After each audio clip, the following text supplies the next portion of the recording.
Common naming system. तो देखिए, हम आईयूपैक नेमिंग सिस्टम तो हम हर जगह पढ़ते हैं कि आईयूपैक नेमिंग सिस्टम के अकॉर्डिंग क्या होता है और ट्राइवियल नेम सिस्टम के अकॉर्डिंग किस तरह से नाम रखे जाते हैं। कॉमन नेमिंग सिस्टम बहुत रेयरली इसको पढ़ाया जाता है। तो आज हम यही जानते हैं कि कॉमन नेमिंग सिस्टम के अकॉर्डिंग नाम नोमेनक्लेचर किस तरह से किया जाता है।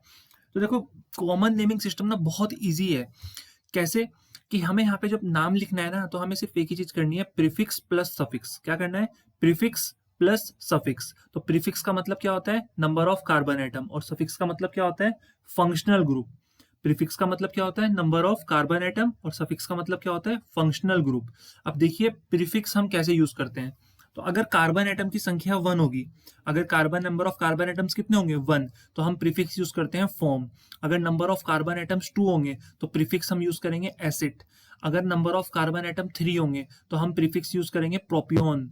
अगर नंबर ऑफ कार्बन एटम्स 4 होंगे तो हम प्रीफिक्स यूज करेंगे ब्यूटायर। अगर नंबर ऑफ कार्बन एटम्स 5 होंगे तो हम प्रीफिक्स यूज करेंगे वेलर। क्या यूज करेंगे? वेलर हम यहाँ पे यूज करेंगे। ओके, अब हम इसको एक्चुअल में करके देखते हैं कि नोमेनक्लेचर करेंगे कैसे। बट उससे पहले मैं कुछ यहाँ पे इंपॉर्टेंट पॉइंट आपको बताना चाहूंगा कि यहाँ पे कुछ इंपॉर्टेंट पॉइंट्स हैं जो आपको हमेशा ध्यान रखने हैं। तो इंपॉर्टेंट पॉइंट क्या है कि अगर हमें कोई ऐसा क्वेश्चन गिवन होता है जिसमें 3 कार्बन गिवन है, तो 3 कार्बन में वैसे तो हम क्या यूज करते हैं? प्रोपियोन यूज करते हैं। बट अगर उन 3 कार्बन में एक डबल बॉन्ड होगी तो हम क्या यूज करेंगे? एक्राइल यूज करेंगे। और 4 कार्बन में वैसे तो हम ब्यूटायर यूज करते हैं, अभी हमने जस्ट पढ़ा था ना, ब्यूटायर 4 कार्बन के साथ ब्यूटायर प्रीफिक्स यूज करेंगे। बट अगर 4 कार्बन के साथ डबल बॉन्ड होगी तो फिर वहां पे ब्यूटायर की जगह क्या यूज करेंगे? क्रोटोन यूज करेंगे, CROTON। बट यहाँ पे कंडीशन है कि जो वो 4 कार्बन के साथ डबल बॉन्ड होगी वो हमेशा कार्बन नंबर 2 पे होनी चाहिए, ना कि कार्बन नंबर 1 और 3 पे। तो ये चीज बहुत क्लियर रखनी है, ठीक है। अब इसके एग्जाम्पल हम कुछ लगाते हैं। जैसे मैंने अभी यहाँ पे बात की कि कार्बन बॉन्ड जो होनी चाहिए डबल बॉन्ड, वो कार्बन नंबर 2 पे होनी चाहिए। अब जैसे यहाँ पे एक एग्जांपल ले लेते हैं, ठीक है। एक एग्जांपल हम यहाँ पे ले रहे हैं कि जैसे ये है C डबल बॉन्ड, ठीक है, C बॉन्ड C। तो इसको हम क्रोटोन नहीं बोलेंगे, इसको हम क्रोटोन नहीं बोलेंगे, ठीक है। क्यों नहीं बोलेंगे? क्योंकि 4 कार्बन विद 1 डबल बॉन्ड तो है, बट कंडीशन क्या थी? Double number 2। तो ये तो कार्बन नंबर 1 पे है। तो लेकिन अगर इस तरह से होगा C double bond C bond C double bond C bond C, तो यहां पर इसको हम क्रोटोन बोलेंगे। क्यों? क्योंकि 4 carbon with 1 double bond and the double bond is present at carbon number 2। इधर से काउंटिंग करेंगे तो भी सेकंड नंबर पे है, इधर से काउंटिंग करेंगे तो भी सेकंड नंबर पे है। तो इसको हम बोलेंगे क्रोटोन।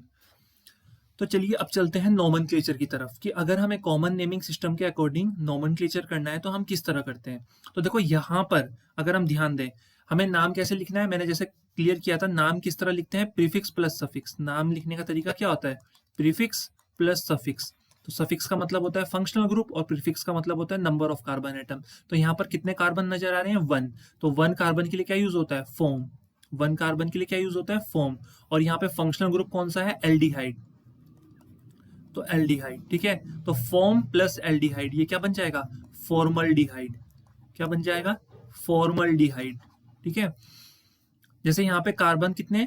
2 कार्बन है, तो 2 कार्बन के लिए क्या यूज होता है? एसिड। एसिड यूज होता है ऑब्वियसली।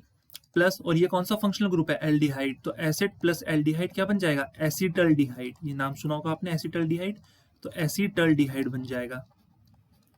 तो इस तरह से क्वेश्चंस करने हैं। अब जैसे यहाँ पे 3 कार्बन है, तो 3 कार्बन के लिए क्या यूज होता है? प्रोपियोन। बट चेक कर लेना है क्या यहाँ पे 3 कार्बन में डबल बॉन्ड तो नहीं है। तो यहाँ पर डबल बॉन्ड नहीं है, थैंक गॉड, ठीक है। यहाँ पर डबल बॉन्ड नहीं है। तो अगर डबल बॉन्ड, सॉरी, यहाँ पे कार्बन 3, हाँ 3 है। तो 3 कार्बन है, डबल बॉन्ड नहीं है, तो ये बन जाएगा प्रोपियोनल्डिहाइड। प्रोपियोन, और ई हट के क्या आ जाएगा? एल्डिहाइड आ जाएगा। तो प्रोपियोनल्डिहाइड। और यहाँ पर कार्बन कितने हैं? 1 2 3 4। 4 कार्बन के लिए क्या यूज होता है? ब्यूटायर। तो यहाँ पे चेक कर लेना क्या 4 कार्बन में सेकंड पे डबल बॉन्ड तो नहीं है? बिल्कुल नहीं है। तो ये ब्यूटायर प्लस एल्डिहाइड, तो ब्यूटायर एल्डिहाइड। तो इस तरह से कॉमन नेमिंग सिस्टम के अकॉर्डिंग नोमेनक्लेचर किया जाता है। तो आई होप इतना समझ में आ रहा होगा। अभी हम कुछ और एग्जांपल भी देखते हैं।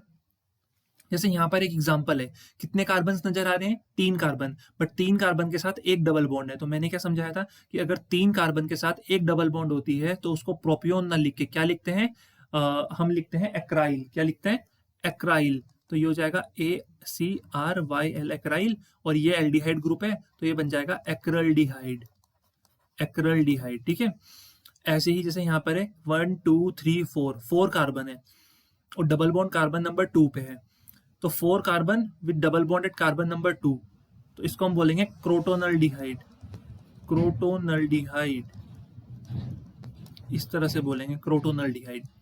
अब जैसे यहाँ पर है, अब हमारे पास एसिड ग्रुप आ गया और कार्बन कितने हैं, 1 कार्बन है विद एसिड ग्रुप, तो प्रीफिक्स प्लस सफिक्स, तो 1 के लिए क्या यूज होता है, फॉर्म।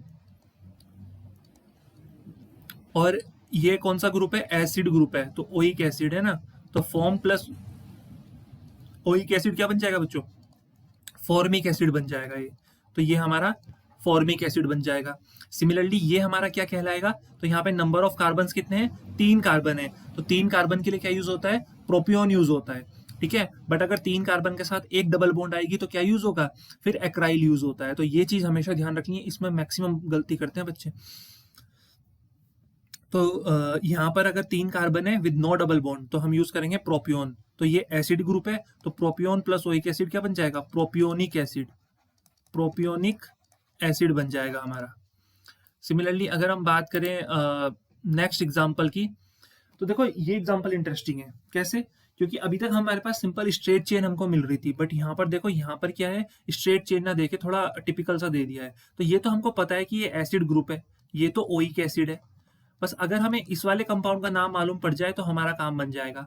तो हम देखेंगे कि ये जो कार्बन है इसके कितने हाइड्रोजन रिप्लेस हो रहे हैं, तो एक हाइड्रोजन ये रिप्लेस हो रहा है, ठीक है, एक ये रिप्लेस हो रहा है और एक ये रिप्लेस हो रहा है, तो इसका मतलब ये आइसो कहलाएगा। ये क्या कहलाएगा, आइसो। और कितने कार्बन है, 1 2 3, 3 कार्बन है इस ग्रुप में, और फोर्थ 1 2 3, और ये एक ये हो गया ये वाला कार्बन, तो सी, 4 कार्बन है, तो ये बन जाएगा आइसो ब्यूटायर, ठीक है। 4 के लिए क्या यूज होता है, ब्यूटायर, तो ये बन जाएगा आइसो ब्यूटेरिक एसिड, इसका नाम क्या हो जाएगा, iso butyric acid.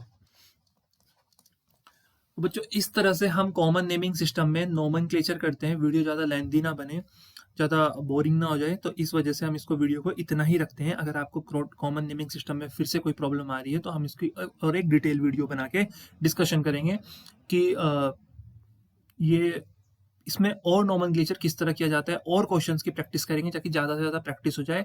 But exam point of view से आईयूपैक नोमेनक्लेचर इंपॉर्टेंट है, तो हमारा मेन फोकस जो रहेगा वो आईयूपैक पे ही रहेगा, बट कॉमन नेमिंग सिस्टम भी हमको आना चाहिए, तो इस वजह से हमने इसको एक शॉर्ट वीडियो में फटाफट से कवर कर लिया है।